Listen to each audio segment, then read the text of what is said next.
All right, good day, everybody. Today is Wednesday, the 22nd of February, 2 o'clock, 2 p.m. my time in Texas, United States. This is Rob Mazak. I am a psychic medium with a variety of interesting services. Some of you know that already, some of you don't.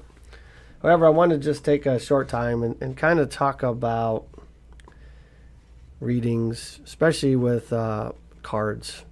You know, how you read cards and how that works, and just kind of talk about where I come from when it comes to reading the cards.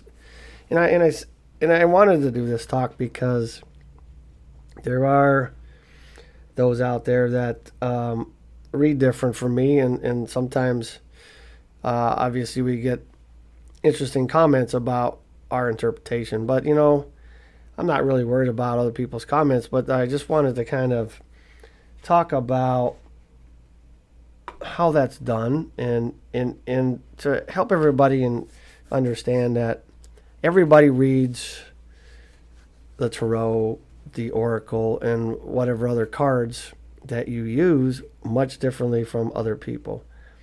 Now there are, you know, to say there's an absolute meaning for every individual card and sticking to the actual formulated definition in the book you're reading from, I think I think in some instances is okay, you know, but for the most part, you know, I think bringing your intuition into the equation and conversation with your client is very important, because I have, for example, you know, flipped the card over and what I feel like I'm getting based on the category of the card, you know, doesn't really correlate with the client. And then when we have a conversation about it, it becomes more clear as to why that card was pulled.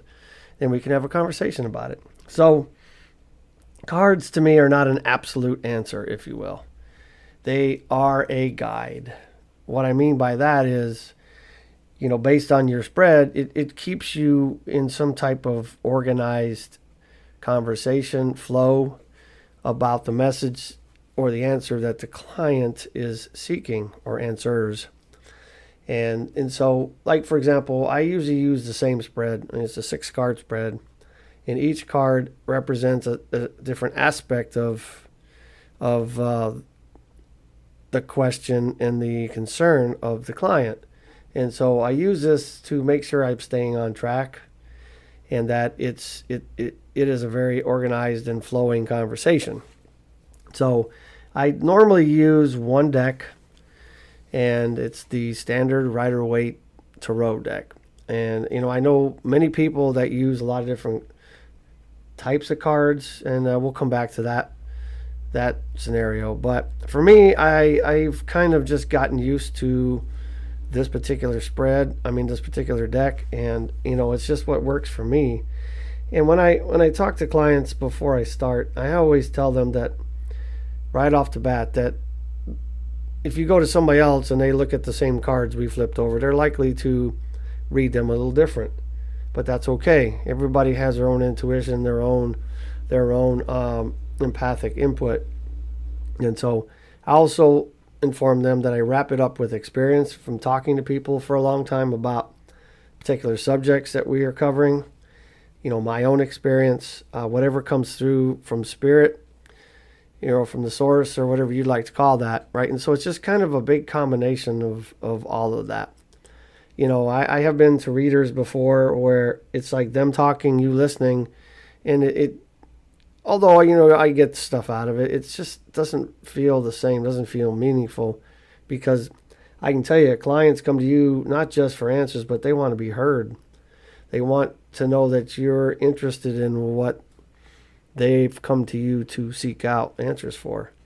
And so, anyway, so I use the same spread most of the time. And so it's usually a 6-card spread.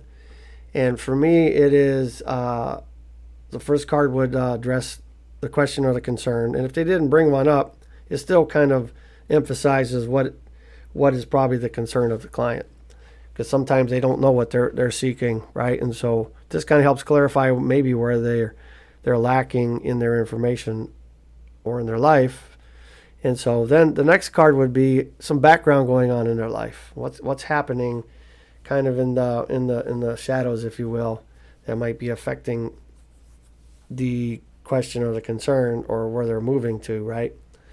Then the third card represents the client, the querent, the person who's asking the question.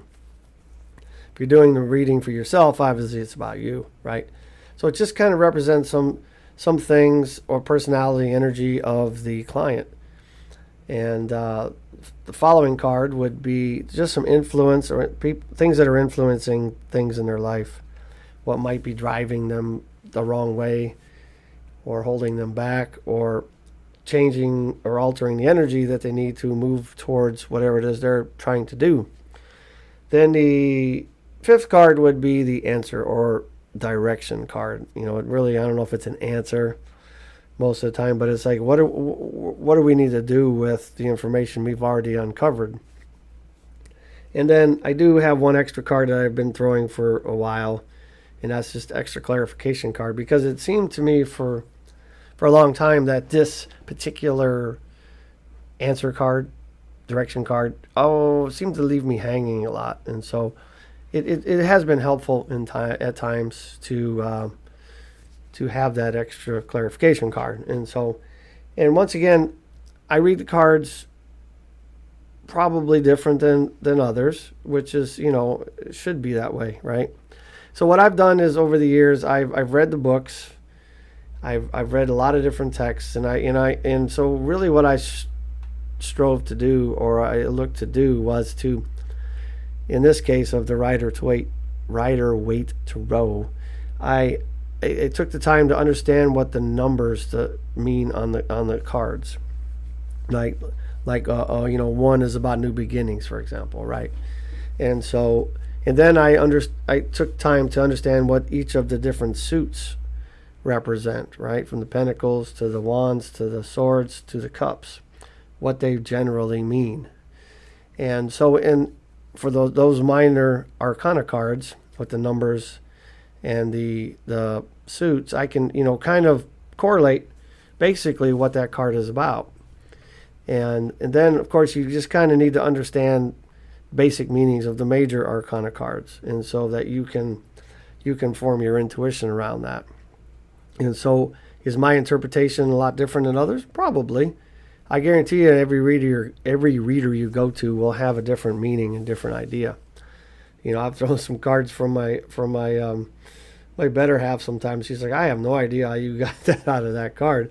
I'm like, well, it's okay, because everybody does it different. And so I'm very more of an intuitive and a big picture kind of guy. And so I don't think there's really a wrong way to read cards, but I think it is very important. Well, I know it's very important to have a dialogue with your client, because just because you think you're accurate in what you're getting means something to the client, it might not. And so you kind of have to formulate what it is you're getting. So I mean, if you flip a card over and all of a sudden unicorns are prevalent on your mind for some reason, even if there's no unicorns in the deck, it's important to say what you get.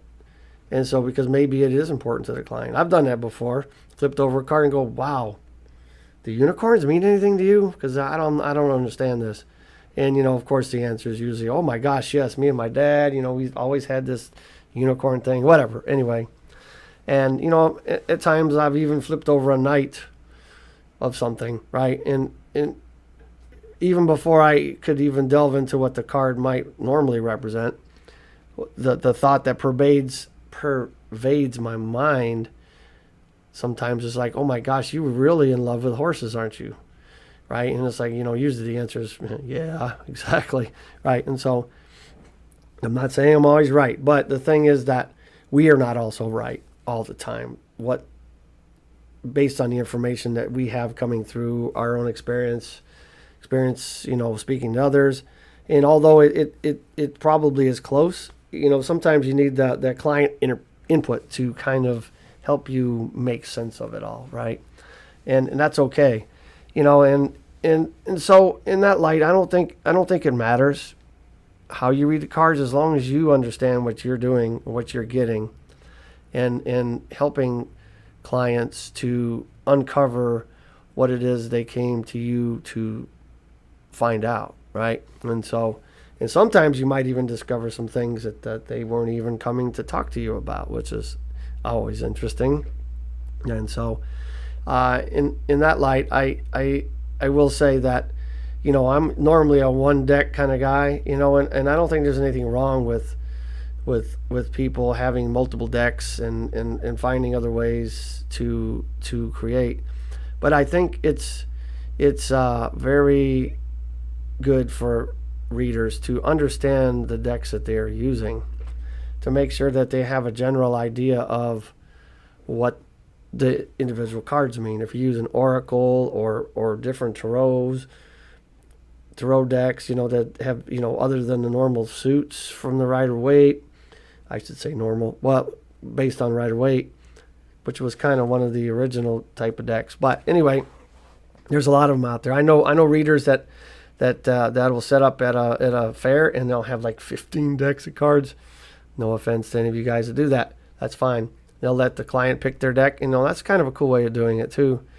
And so, I will use Oracle and some other things, just in case there's really a problem clarifying or answering the question, or the client is not really aligning with what's coming out. When that's okay, right? But the thing is, it's okay that your interpretation and in the way you use your cards is your way, and there's nothing wrong with that.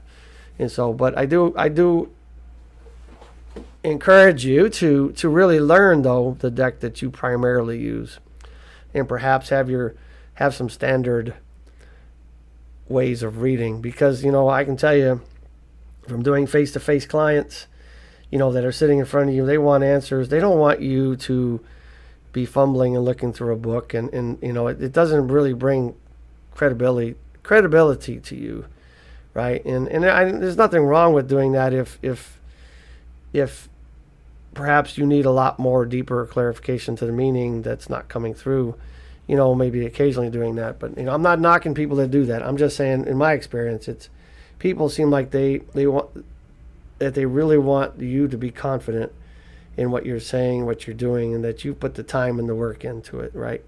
And I think that's the most important thing.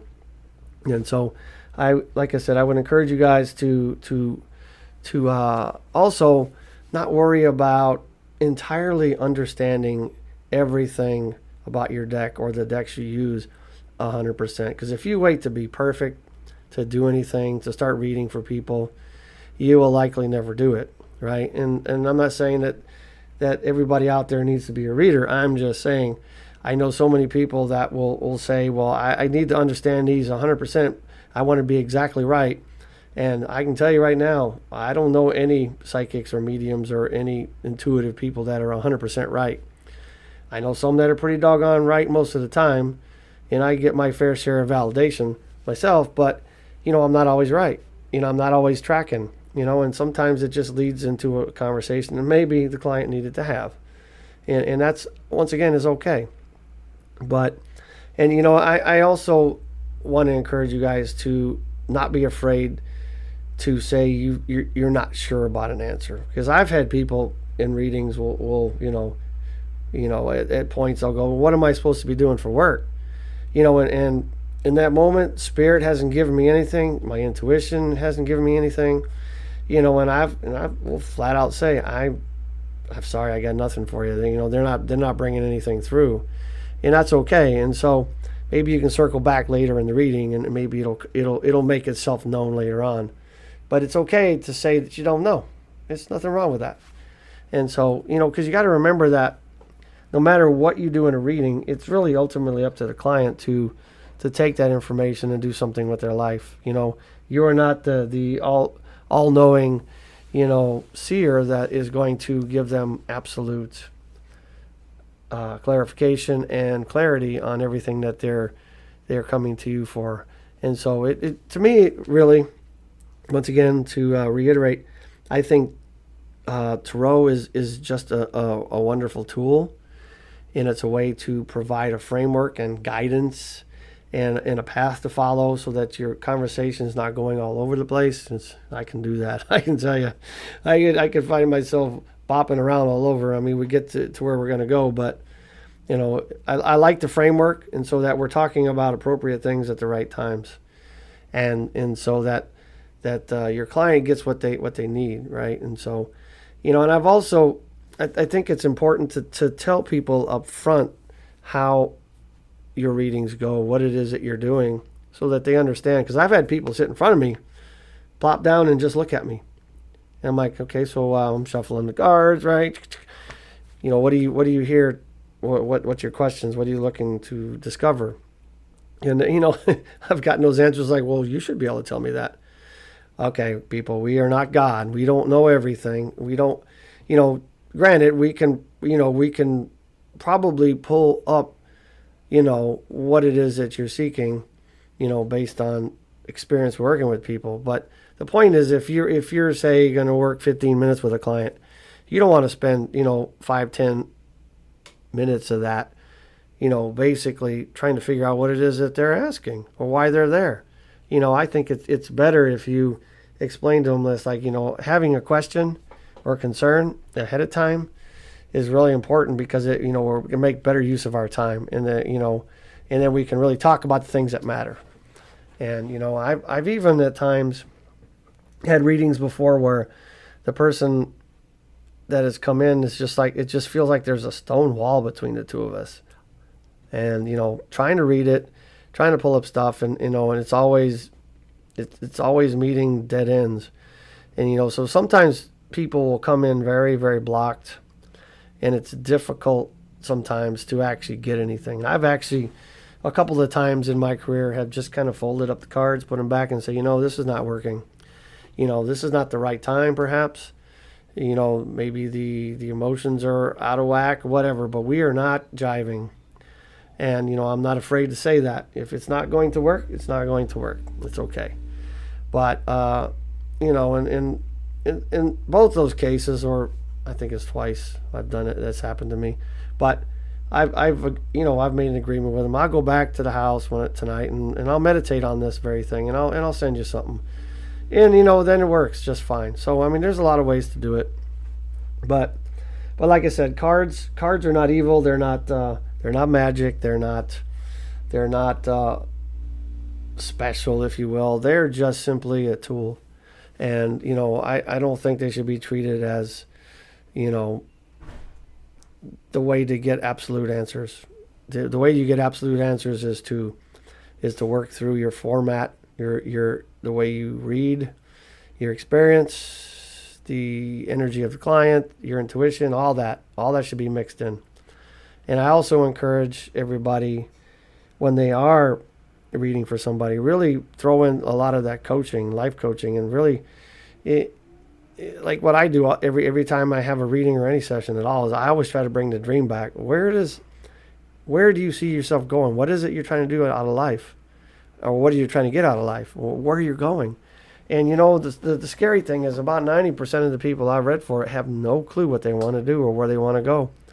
And then they wonder why they're going nowhere, because they have nowhere to go, right? And so I would encourage you to build into your readings of any kind, that dream, really stir that back up, and hopefully get them tracking in a direction so they can become who they really want to be, and help them realize who they want to be. It's not your job to tell them. It's your job to help pull that out of them, right? We are facilitators of the information, and not the quote unquote God in the equation, right? We are just the vessel that allows the information to come through, however it comes through for you, and help the client work through it. And so anyway, I just want to take a few minutes and talk about the cards, and just, this is obviously very unscripted, and I don't like to do scripted talks. I like to talk from the heart, and so here I am, just kind of rambling through it, and I hope it makes sense though. But